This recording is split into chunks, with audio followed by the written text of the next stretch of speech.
Hello everyone. In this video I'll be talking about the theoretical background for bridge building. Even though this is a very applied, hands-on event where you will be building a lot of bridges out of balsa wood, there is actually a lot of theory behind this, and it's commonly called structural mechanics, and you would learn this in your first course as a mechanical engineer or a civil engineer in university. In this brief video, I could only hope to give you an introduction to this immense field and help give you a guiding hand for where to look next if you want to learn this deeper. I'll also give you a couple of very valuable practical advice on how to go about the events. So without any further ado, let's look at the life cycle of bridges. So typically in our event we build bridges, and it's a very wonderful process of creation. Let's take a look.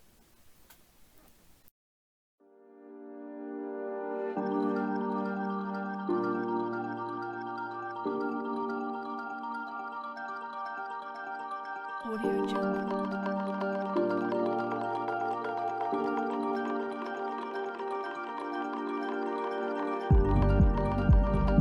Audio Jungle.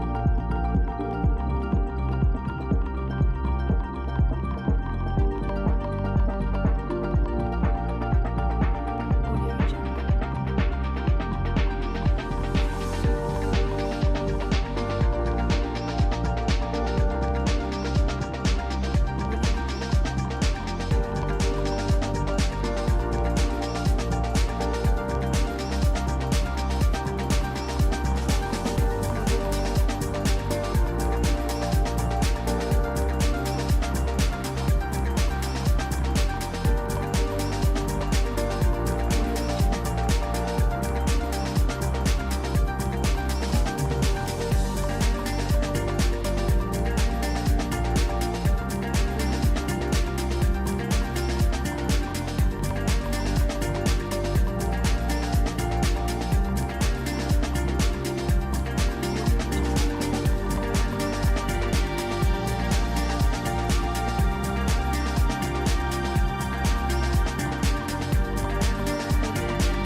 So that is how we give birth to bridges. However, the reason why we do so is so that we can kill them in the most spectacular fashion.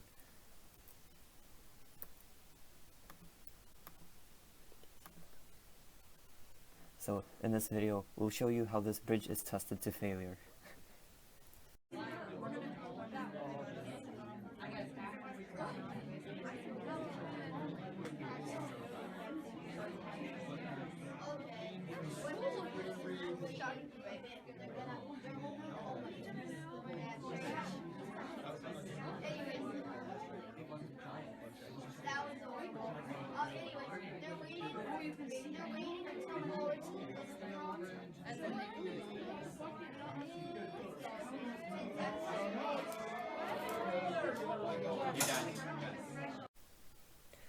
So in the previous video that we just saw, we noticed how the bridge got kind of squashed under the load, and well, you could have noticed that one of the members actually got ripped apart.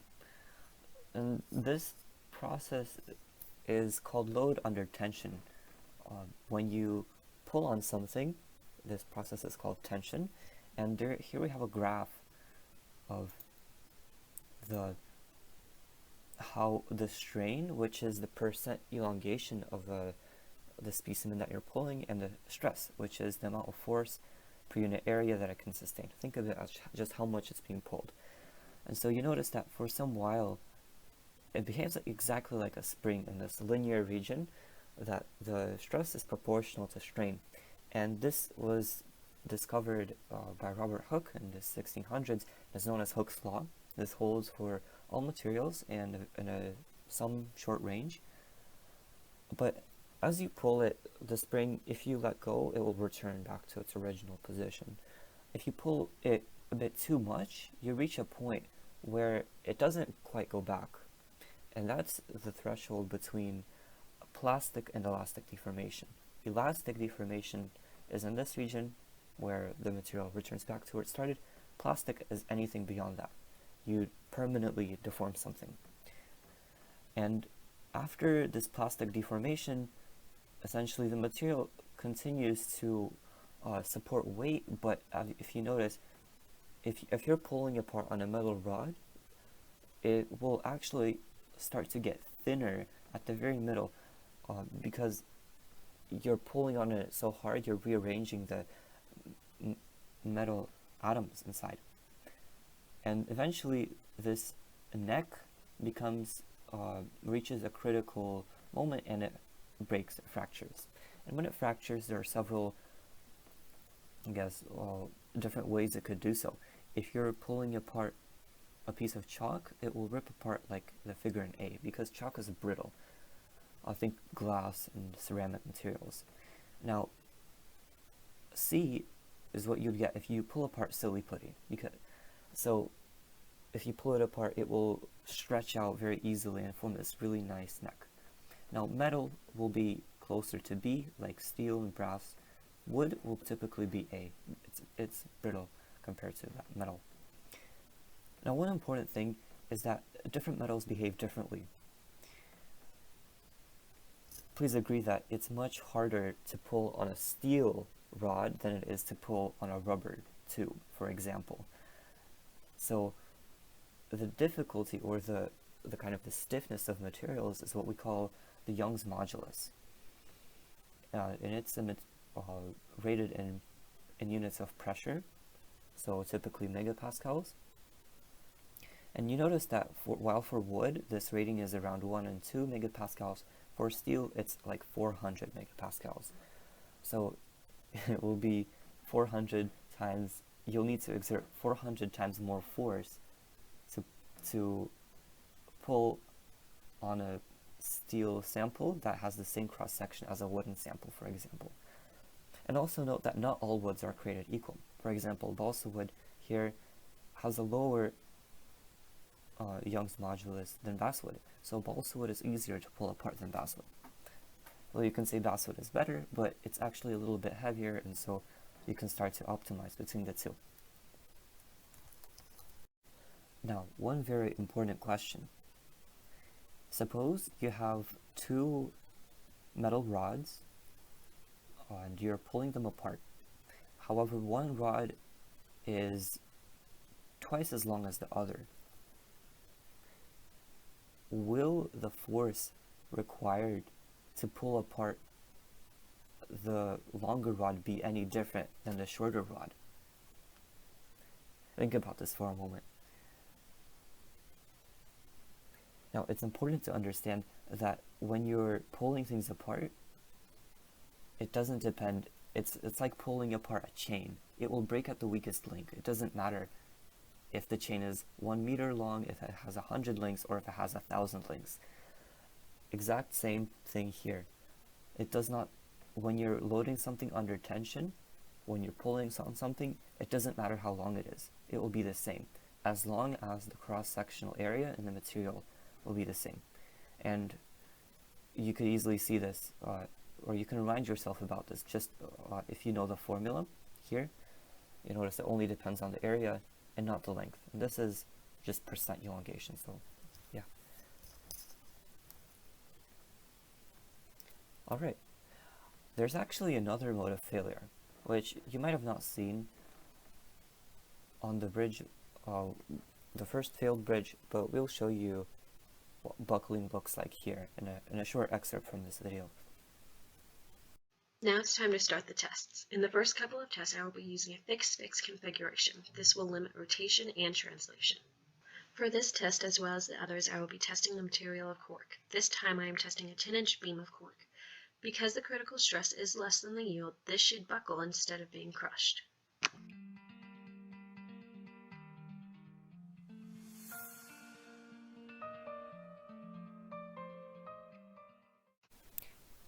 So what you saw there was failure under buckling. When you push on a very flimsy ruler, for example, you can notice that it bends under you. And that could easily happen in a bridge when you're pushing on a member, when you have a member under compression. If it's very lean and thin, it might not crush, might not get squashed, but it might just bend, and that's what happens. So the formula to calculate the force at which something buckles looks like this. It was derived by Euler, and well, it's kind of, I guess, the most important thing you should see from this is that the force is inversely proportional to the square of the length. So if you make something twice as long, it will actually take 4 times less force to buckle it.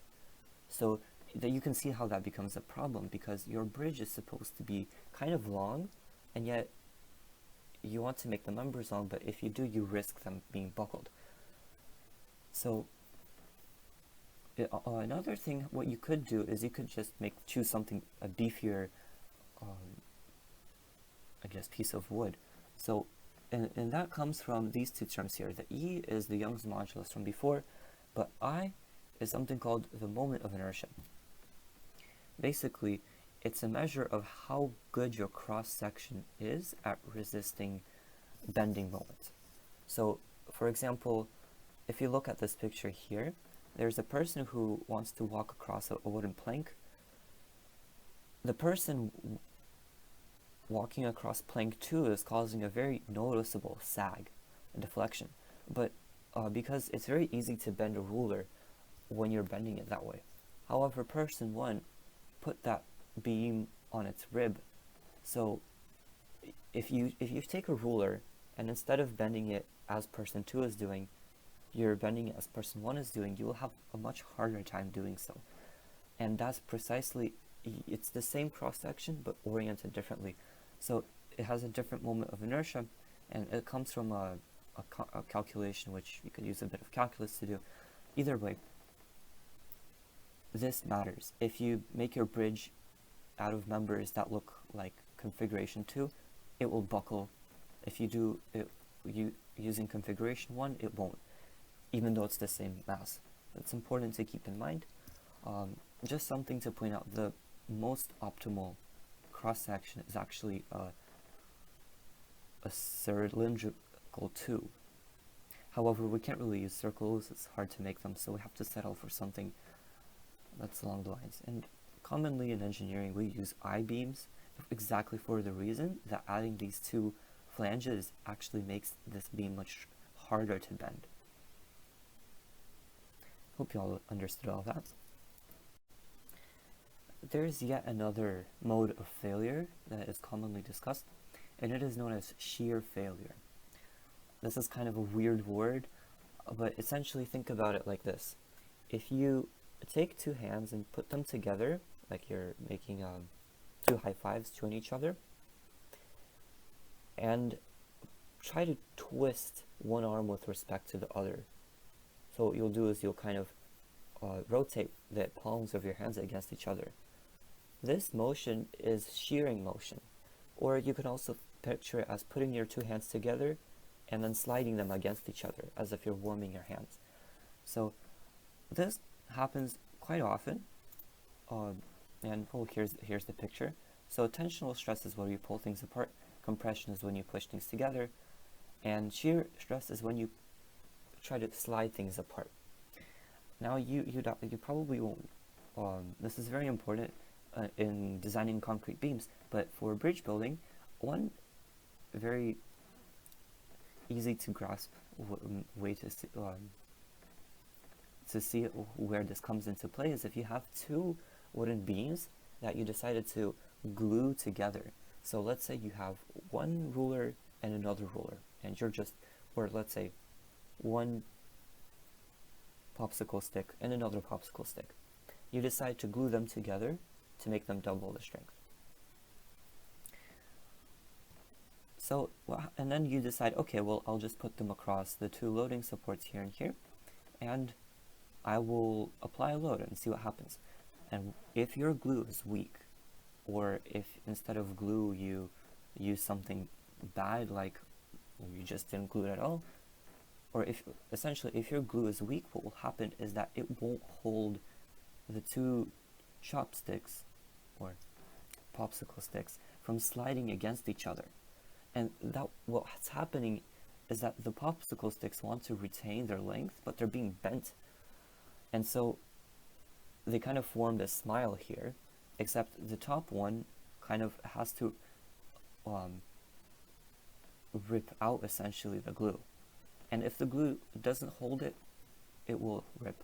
So weak glue joints suffer from shear deformation, and you'll be using a lot of glue to make your wall solid bridge. So when this is essentially what it's called.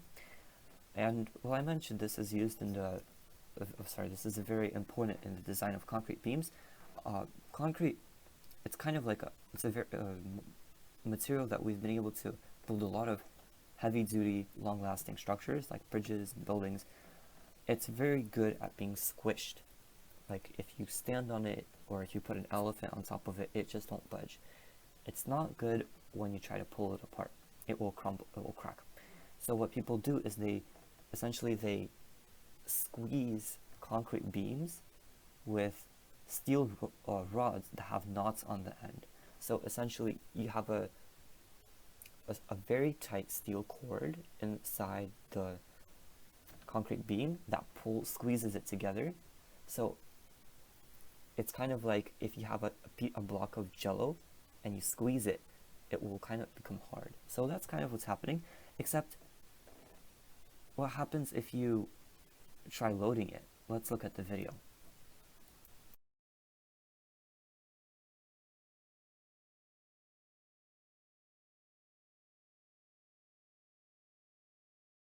This video shows a reinforced concrete beam containing no shear links being tested in bending. The specimen is made from concrete containing regular Portland cement. The rebar is regular reinforcing steel. The loading diagram shows the beam being subject to 4-point bending. The testing rig is now starting to apply vertical loads to the specimen, and the beam starts to deflect.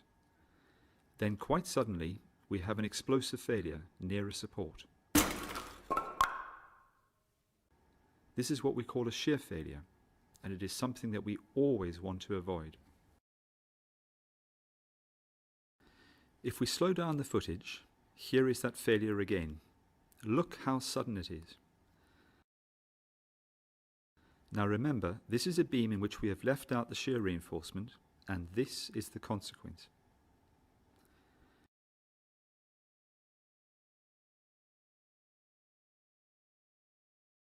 The graph initially shows a linear relationship between applied load and vertical displacement at midspan, and then all of a sudden there is that brittle shear failure. Remember how sudden it is, and ensure that you avoid the possibility of such failure in practice.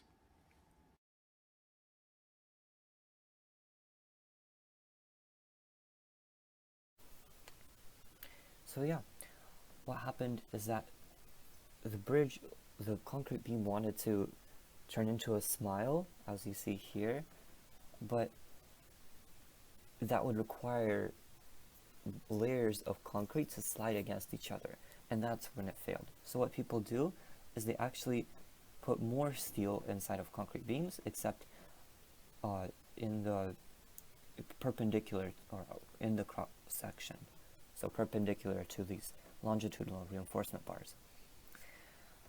Anyways, now that we've talked about all of these modes of failure, you could look back at this video and just think about what happened. And this exercise is what you should do each time you test your bridge.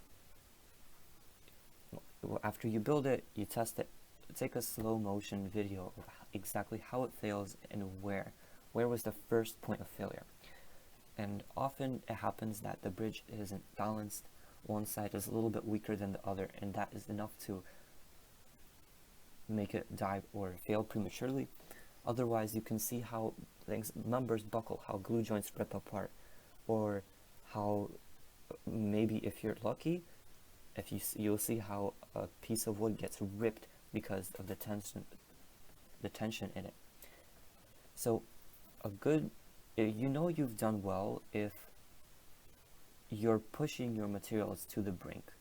That means you're not filling up the glue joints and your material isn't buckling, because those two could have been easily prevented by better design choices or better craftsmanship with the glue.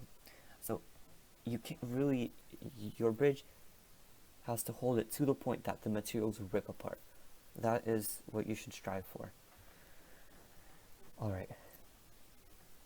Now, there are actually methods to perform calculations to determine where and when your bridge will fail. So, as people have been designing truss bridges for hundreds of years, for railroad bridges and for pedestrian bridges, all sorts, and it's a very simple application of these kind of Newton's law and the modes of failure that we just discussed, but it's a very tedious process. So people have designed these calculators. There is one called SkySieve, which is very fancy. There are much simpler ones that just do truss bridge calculations. So you can insert a design into the program and click calculate, and also you can apply some loading distribution to it. So here you have a truss bridge with a big load in the middle and two smaller loads to the side. And you click calculate and it will tell you the forces in each of the members. And then you can analyze this and say, well, I know that given this length, this member would buckle at this force, and this blue member would buckle because it's in compression, or this red member, given this force, will rip apart. So you can know if any of these member forces have exceeded their safe value. And so that's essentially what engineers do to calculate whether bridges are safe, except at a bit more involved levels. So finally, this is only the beginning of a long adventure. Here are some practical advice tips. Make sure you have good glue joints. These are always the weak points, and people want to finish slapping together their bridge as quickly as possible, but take your time. Remember how, so there's also another technique that people mention called wood lamination.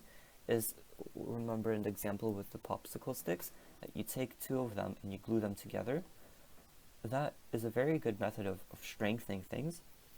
So please do think about it. It's a bit, the winning teams from previous years have used this method. Next point is put more strength where it's needed. So don't make something very thick if you know that this part of the bridge isn't going to be carrying most of the load. Or in other words, if you observe that your bridge breaks in one point, make that point stronger. Don't make something that doesn't break stronger necessarily. So be smart about the moment of inertia and how which way you orient the beams. As in this example, with the person standing on a ruler, and yeah. So, and also don't be a sloppy builder. So in the first video I showed you how to create the bridge, the person had a very controlled construction of the bridge. Everything was aligned, glued together in the right place. You should do that and see consistent results. Finally, there are some more comprehensive guides on this entire event, more of like the important practical advice, except from a person who actually I think won nationals or something at this event. So please take a look at this, very detailed. Now, if you'd like to learn more about the theory, this subject is called structural mechanics. And you could, for example, there's a link, I'll probably include it in the description, that has a somewhat decent introductory textbook.